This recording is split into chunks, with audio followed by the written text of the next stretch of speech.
Good morning, afternoon, evening, night, whenever you're getting this. Hello, everyone. Super King Adore finally back with JWOG. That's right, Jurassic World Operation Genesis is finally back upon us.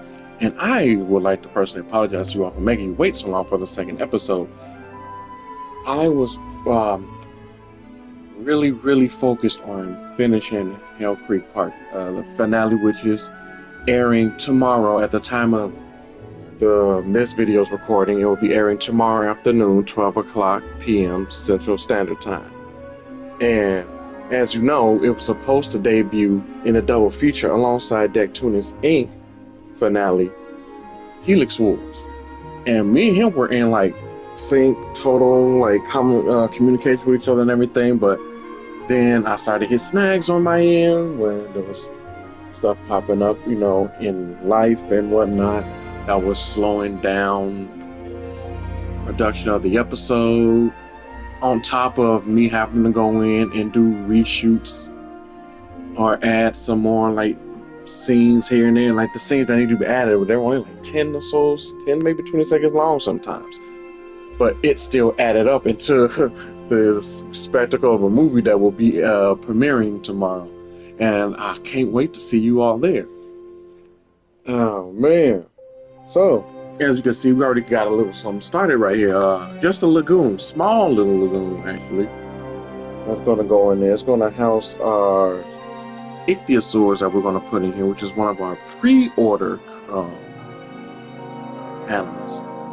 Like, if you would have pre-ordered Jurassic World Operation Genesis back in the day, you would have got Ichthyosaurus as one of the 7 pre-order exclusive animals. So, today's focus is really on Main Street and how it's going to look around this lagoon, as the lagoon is the central hub, so to speak. So I kind of have an idea of what I want to do. Like, I'm thinking maybe a hotel or an enclosure around here. Of course, the Innovation Center is going to sit pretty in the back there. So like when you come in through here, you'll see the Innovation Center like just straight through there. So it's going to be in the back somewhere. So let's just start that down. Let's try to get an inkling of what that will look like. So I don't know how far back it will be. Probably about this far back, because you want to see it in there like that. Yeah. Yep, that works. So when you come through, boom.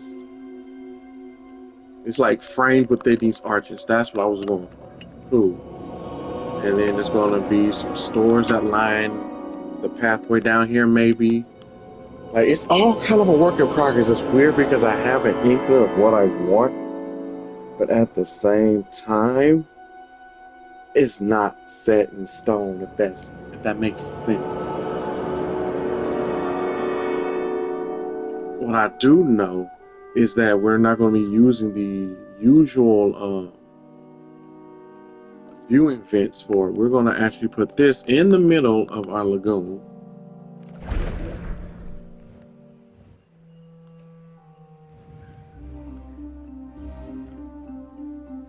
And people can enter from this side. Oh. Yep. Oh. I mean, self-explanatory, but still. It never hurts to have a little decoration. And the main path that we will be seeing through this park is the luxury main thoroughfare. I think that's what this is called. Yeah, the luxury main thoroughfare. I really like it because of the Jurassic insignia embedded into the pathways, and which makes me kind of dope to see what we're gonna be getting fully with Jurassic World Evolution 3 with their pathways. From what they've already shown, we could change it to different colors. Sucks that we can't really do anything with bridges yet, but who knows? I may be implementing later down the line, but that's neither here nor there, even though it kind of is, because it's like less than 2 weeks away. I think it's like anywhere from 19 to 17 days. Don't quote me on that. That the lore for this park is, during construction, they knocked a containment tank into the lagoon.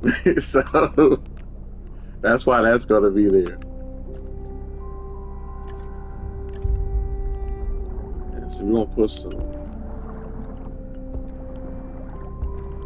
kelp around it like that. And what I like to do with the kelp is I like to mix it up in a way, like randomly move it around. It feels more organic if they're spaced around randomly in a kind of like in a sense. Well,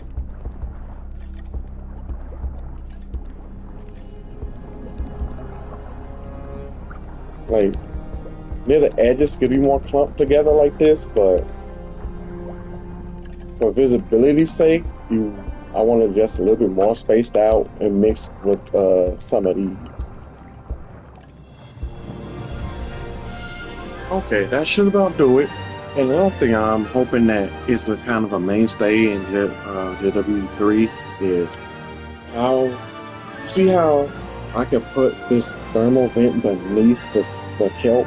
People want to call it seaweed kelp, same thing, kind of is, kind of not, but you see how it sits beneath the kelp and you can place it, and like, yeah, you still got like constraints, but for the most part, like if it's allowed, that's what I'm kind of hoping it sticks with JW3, because terrain constraints has been my nemesis when it comes to making parks in this game. It's always been my antithesis to my creativity.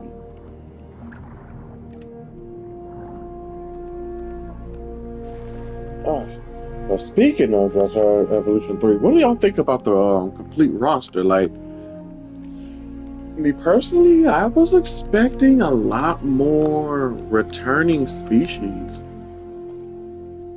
Like, I'm genuinely surprised at the amount of returning. Did I say out? What I meant to say was I'm genuinely surprised at the lack of new species. That's what I meant.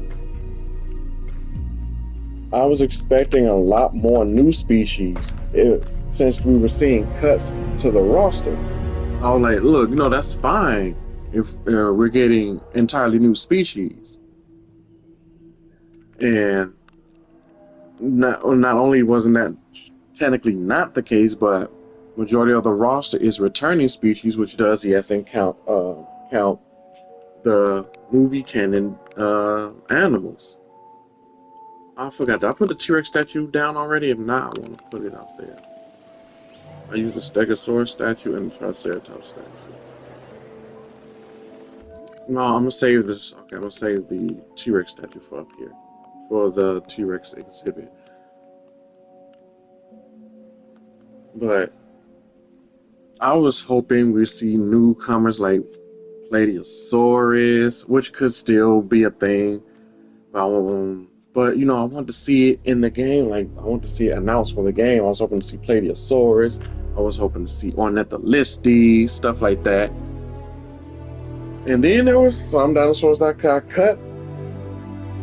And I'm generally surprised that didn't get a return, like Dinochirus, Paralophosaurus. But yeah, Archaeornithomyphis is somehow sticking around.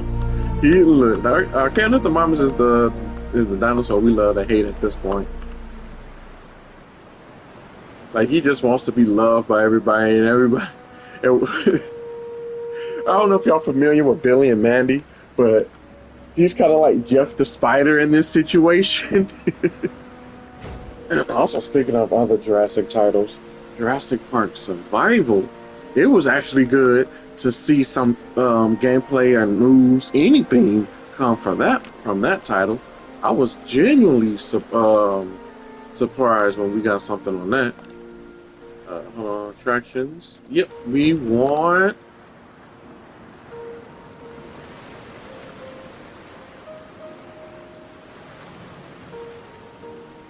Arcade? Yeah, we really got an arcade to be good.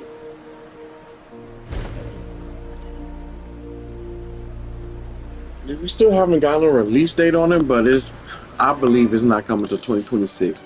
Now, if we do get it at the end of 2025, that will be a surprise, but I'm not thinking that game's coming out to 2026. I'm not mad at that. I'd rather it would come out later than sooner, because the longer it's worked on, the chances of the better it can be.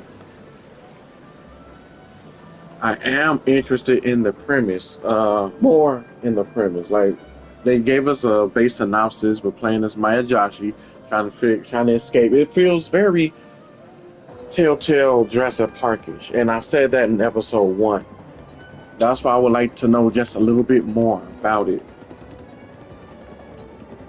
because to be honest, I'm not interested in playing Telltale Jurassic Park Remastered. Which brings up a point that Tunis also brought up once when he said that not Chaos Theory, Camp Cretaceous had made Telltale Jurassic Park technically non-canon thanks to the removal, well, not even removal, but thanks to how Dawson just stumbled across the embryo can, and in the Telltale game, the can was smushed by the T-Rex's foot. Because it's just odd how he came across that can. It really is odd how he just randomly came across that can. Like, in the renovation of the park, like it just wasn't found. Like, I don't know. I guess I may have been a stretch as well, but I don't know. Like, when I think about it, I feel bothered by it. I don't know how you all would feel about it, but I feel bothered by it. Okay, got a little decoration and stuff going. Now, the original plan was to have Mosasaurus in the lagoon with the Ichthyosaurus, but I do believe Mosasaurus will eat the Ichthyosaurus. You know what? We can always try that out. This, like, Mosasaurus in Jurassic World is a big creature, but in all honesty, if it wasn't so goddamn massive, they should be good enough for it. So we'll have to make a Mosasaur. So I can't wait to see Mosasaurus Lux, and I'm really hoping more dinosaurs get the Lux treatment down the end. A dinosaur I really want to see with the Lux patterning would be Spinosaurus, because of the patterning on his cell. Like, for those of you that remember, if specific shots, specifically, I won't say specifically, but especially towards the end of the Jurassic Park 3 film, you could see the diamond patterning on his cell thanks to the illumination of the flames. And the one thing that I've been hoping for is that with the modular building, we'll be able to make the, well, of course, we'll be able to make these look different. But we'll be giving these buildings and, layouts much needed renovation.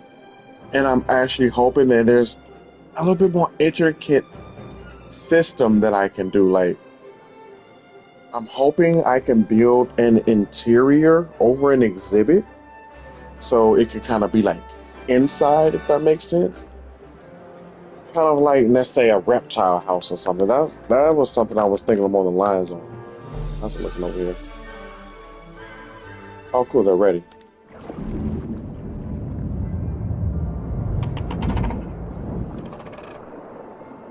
Look at our dolphins.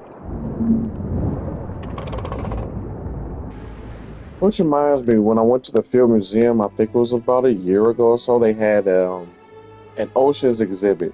And they had an ichthyosaur skeleton and a dolphin skeleton. And besides, like, the obvious between them, with the different shapes of the tails or orientations of the tails and all that, how their body plan was eerily similar.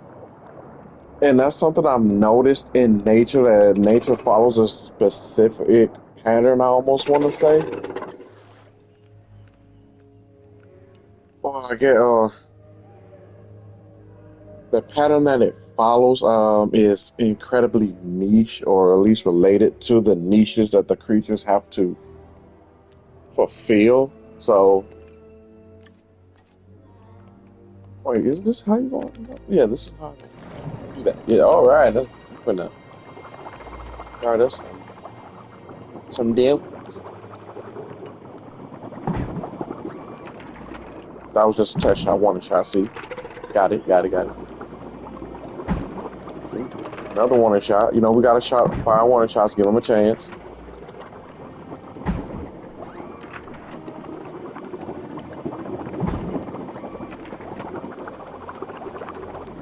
But nah, I was just genuinely interested in that, like how, like I was just saying, how similar the ichthyosaurs and dolphins' body plan were to each other. I kind of wanted to be that since these are the whole, you know, this is what I guess when they first come in at, the more cheaper hotels or the more affordable hotels are at the beginning. And then we'll put the more expensive hotels next to another exhibit. That way they can kind of get a good view. Oh, whoa, what? Ichthyosaur. Interview to perform a medical scan. I don't know if I even have. Oh, I don't know if I even have an MVU. Do we have an MVU? No, we just got them there. We're going to have to get an MVU going.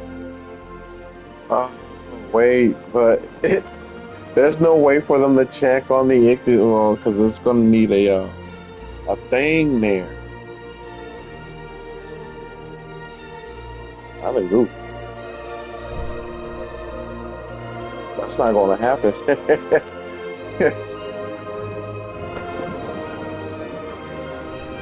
Okay, checking this, it could just be its environmental needs or territorial needs that is making it feel that way. Guessing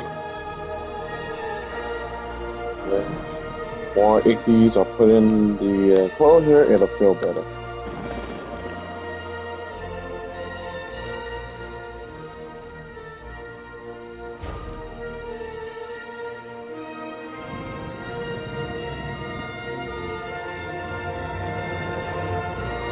You know what? No. Even that's a little bit too bland for them. I'm gonna try a different layout. Let's see how the roses come along. Accommodating, tolerant, humble, small appetite. Okay. And we probably have a Mosa that won't eat our ichthyes. Probably. And that ailment for the other ichthy seemed to have gone away since he's gotten, you know, some friends. Speaking of the feeder, we're going to go ahead and add in this for our Mosa. Because hopefully a shark will keep it more entertained than countless dolphins.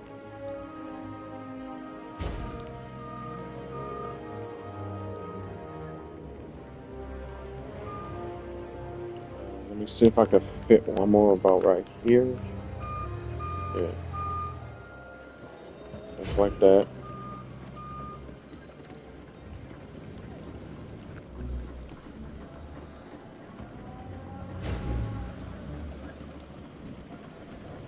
Yeah, like this.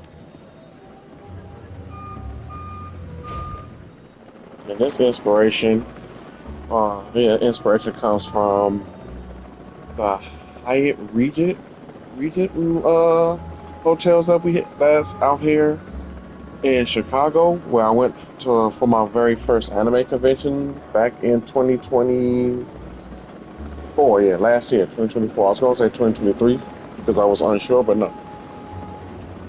And while it's not for hotels like this per se, but it's the one big jointed building connected with a series of like catwalks across. Which is, I wonder if that's another thing we can do. I seriously doubt that. I doubt we can make catwalks that connects our buildings.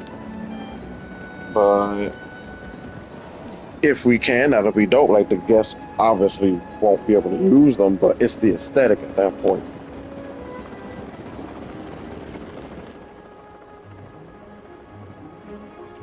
That, hold on. Yeah, give me a chance to curb it now. Give me a chance to curb it now.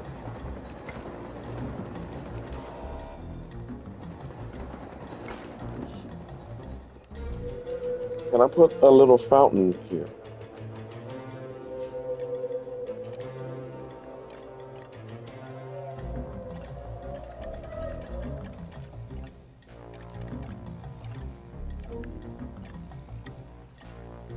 There we can. Oh, actually, the Spinosaur fountain might be the better one.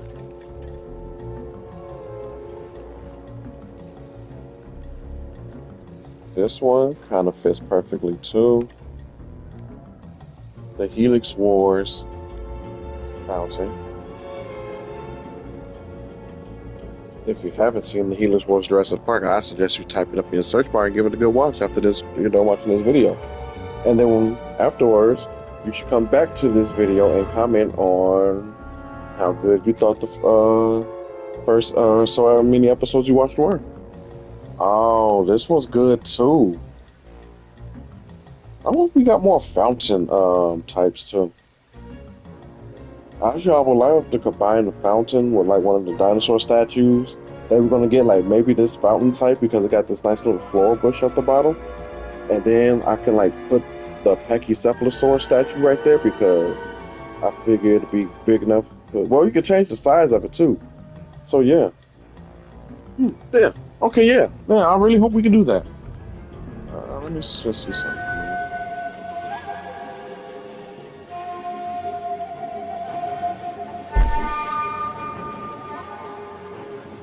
Oh yeah, oh that's wonderful. We're still gonna have to find a spot for our spinal skull statue, but that is wonderful. Ah yeah, I love that. I love that, and I'm gonna try to keep it the aesthetic of the hotels and one of these.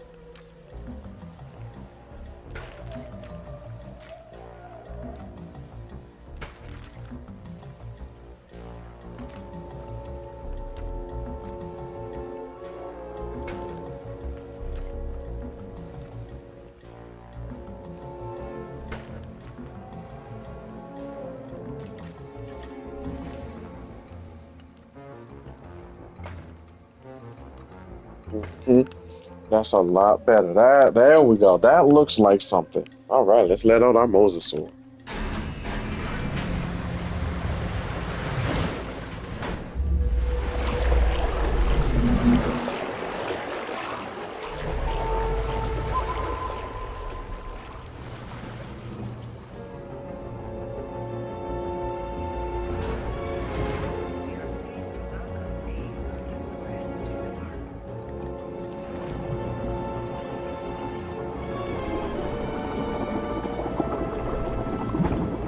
I kind of wish he could attack the drone. Like when you try to swim up to dart it and it just eats the drone like it did that vehicle in Fallen Kingdom. That would be amazing. While we don't know if they can swim in the deep things that we made, I hope that if they can't, that becomes a feature later on because that's what we want. We want to see them in our lagoon, like in our deep water areas.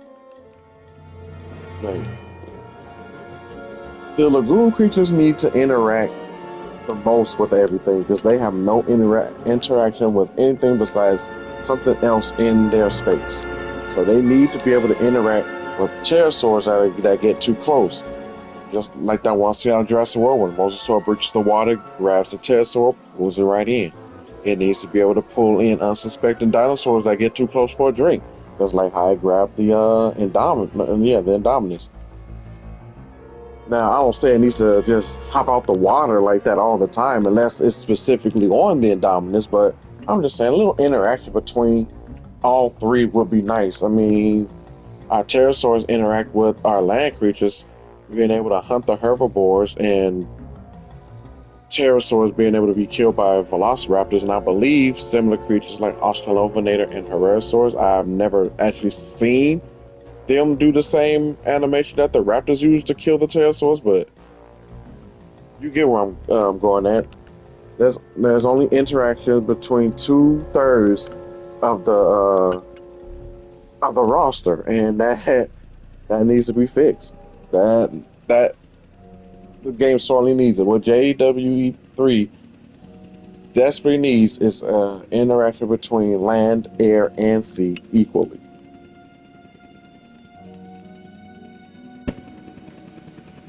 Okay, He's bringing in our mosasaur.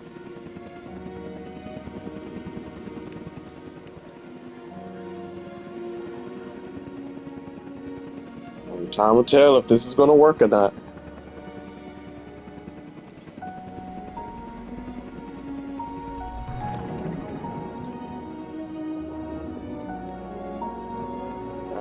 Looks good here, though. It's at home. Let's see how it looks from here. Where is it?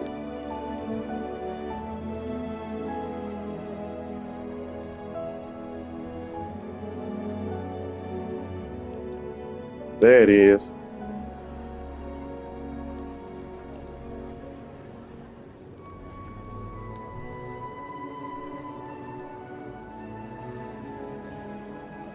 There they go. They get a good look at it.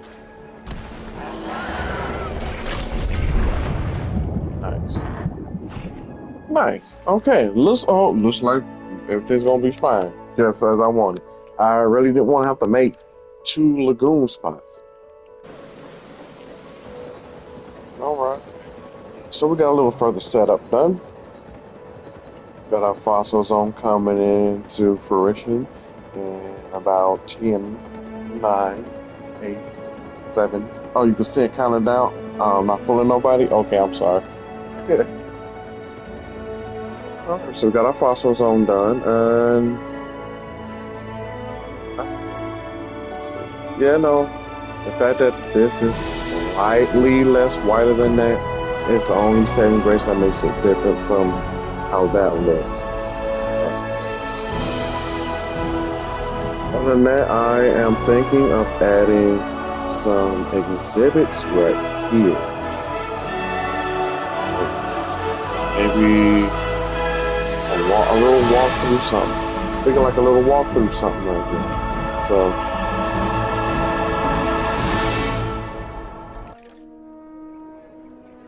anyway, just to change the pacing of it, just a tiny little bit, right? You go in like that, and you let it. You want to let it curve a little, like that.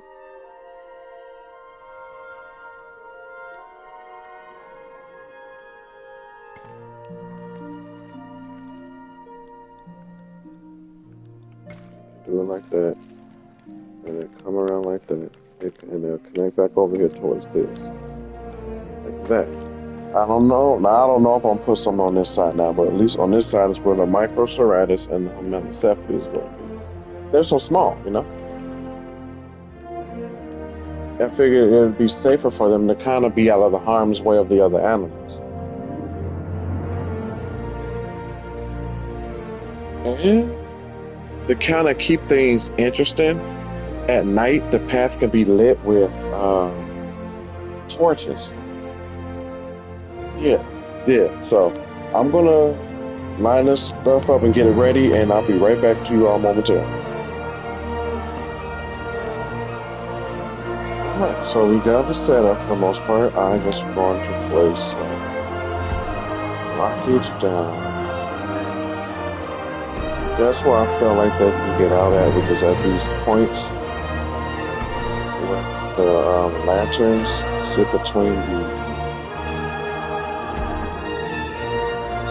these planters, the space feels big enough, so I'm just going to put some rocks there to help dissuade. Here at these really tight joints where they don't feel like they connect really well. This is just to dissuade our dinosaurs. We're trying to join the public, you know, we want guests to feel like they can get up and close with the dinosaurs, but we don't want our dinosaurs to feel like they can do the same.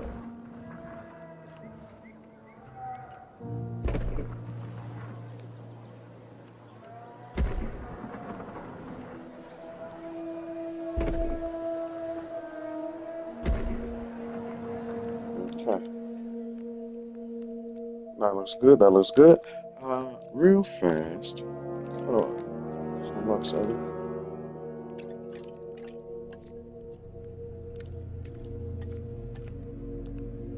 want to set it to night.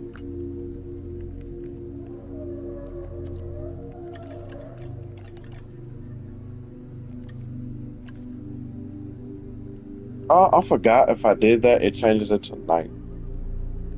I was thinking for a nice nighttime color would be like a blue. Yeah, yeah. That'll be a nice nighttime color. It's nice, peaceful, and tranquil. And it's for anybody that wants to have a little night vibe or a stroll. Yeah.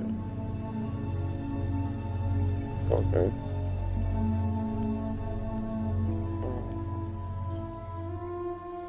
Give me some trees.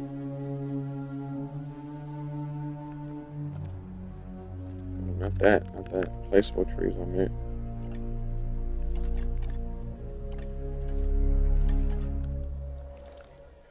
Yeah. Right. But these small trees for small guys, you know?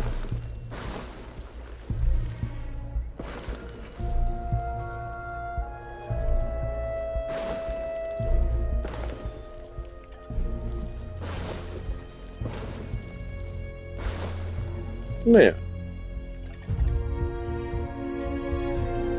That's too small. Now this I'll add because I like how that looks. It's a little flower. Yeah. It's a little bush right here. Don't tell nobody about that bush. You tell people about that bush, I will personally introduce you to our bouncer.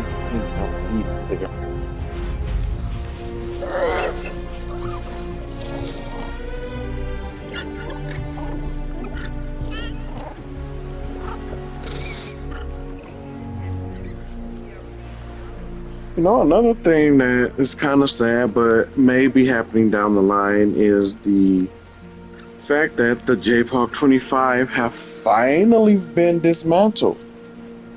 We don't have Kamarasaurus. I think we do have Hamalacephalus.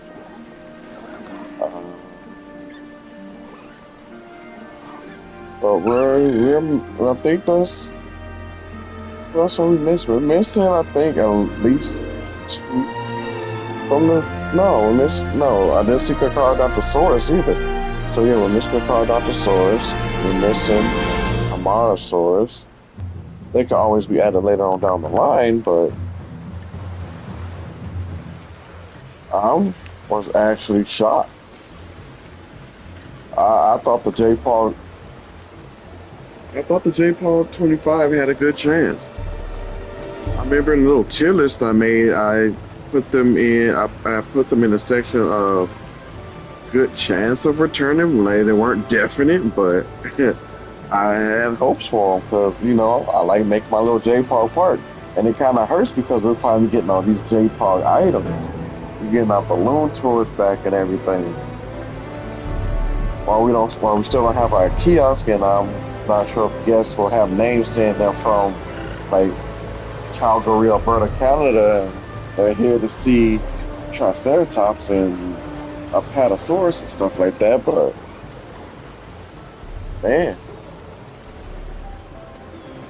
So I've always had the speculation that down the line, as Frontier do free updates, it's going to come with like maybe 1 or 2, if we're lucky 3 dinosaurs as a free update. They won't be new. They'll be returning species from the old game or from the previous titles. And within those returning species, I'm actually hoping we get to vote, because there's a good chance that not all of them will still be returning, because this is a massive roster to still have.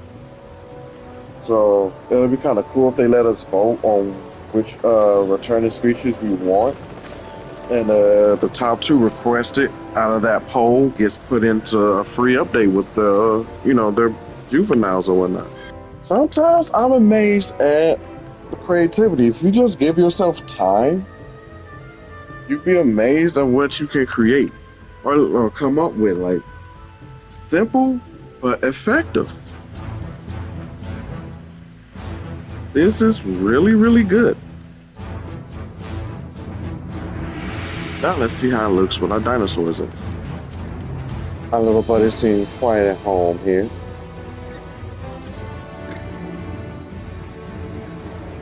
And amongst the semi-tall grass. Our Homalocephales actually aren't hard to spot. It actually helps that even for a small creature, they are quite noticeable. You don't have people walking over here guessing yet either, but give it time. If I can add another attractant over here, they'll show up as well. That's why Microceratops we're going to find them. So they are tiny. Look at that, they're beneath the foliage. They're not gonna get seen. Yeah, it's gonna be rare if you see them coming along this way. But not bad, not bad. So I wonder if we can get one, capture one next to a Homalocephale just for size. Now they all stay pretty much away from each other. Wait, nope, we got some Homalocephales coming this way. There we go. Yeah, look at that. Look how the Homalocephale towers over. I bet you they feel good not being the little guy. We added in a monorail because it's going to go to a completely different area that I'm going to try to have section off from the rest of the park, and which is basically going to have our aviary. We got a sign there. Letting the guests know if you want to go see our pterosaurs, you're going to have to board this specific monorail, and it's going to take you to where our aviary is going to be stationed. And I'm going to have it kind of be cinematic because it's going to have to go over our own little version of the Cretaceous cruise, since we don't have the awesome boats that JW3 is going to have. Speaking of, I can't wait to make those waterfalls. Oh, I can't wait. And then I started something a little bit, something over here. It's going to be exhibits and stuff along the way, but going this way is where they're going to find our gyrosphere. I don't know if we're going to do a Jurassic tour, since that's kind of what this technically is. I'm trying to remember, it doesn't say it really. I could put Jurassic tour right here. You know what? Yeah, let's do that. Let's just label it. Call it what it is. That's our Jurassic tour. That's how to get into the park. And we're going to have our gyrosphere over there, and we're going to have our aviary out in this area, way out over there somewhere. Wherever that shade is touching, that shadowy place, that's where we're going to have our aviary. But yeah, so far, so good, everybody. This is our main street, so to speak. I may do some tweaking to it offline in between episodes. So because that looking a little different, you know why. An idea popped into my head that I obviously couldn't think of doing this episode for you all. But until then, everybody, I hope you enjoyed episode 2 of JWOG. And stay tuned for episode 3. We're going to try to crank these out before JW3 releases, so we can give that game our full and undivided attention. And let's be honest, if I don't finish this by the time JW3 comes out, we all know I'm probably just going to abandon it. But let's hope that's not the case. In the comments, hashtag SKG finish this. That way, I'll know, despite Jurassic World Evolution 3 coming out and being a thing, that this still needs to be finished regardless, as the last hurrah to JW2 and the fantastic time that we have actually had in this game, with all the love and care that Frontier has put into it, and us as well as the as fans of the franchise. So until next time, you all, I'm Super King Adore. You've all been wonderful, and I'll be catching you all in the next video. Peace out, everybody.